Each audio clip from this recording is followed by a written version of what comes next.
Hindi susundan yung line of succession. Yung line of succession, papasok lamang yan kapag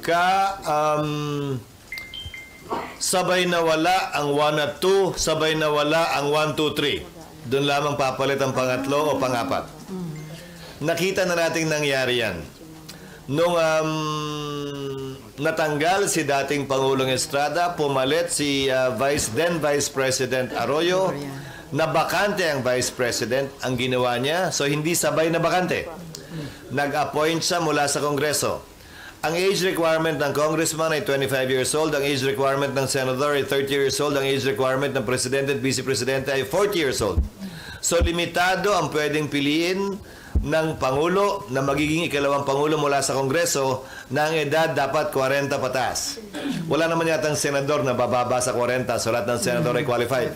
Pero may mga kongresistang below 40. Hindi sila pwedeng i-nominate dahil hindi sila qualified.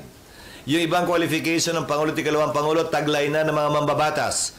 Natural born citizen, registered voter, resident of the Philippines, and able to read and write. So yung edad lamang ang nawawala.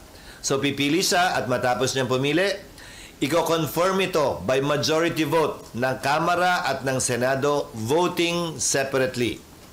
Pag nangyari yon, siya na yung papalit bilang ikalawang Pangulo. At nangyari yan kay then Senator na naging Vice President Teofisto Gingonan.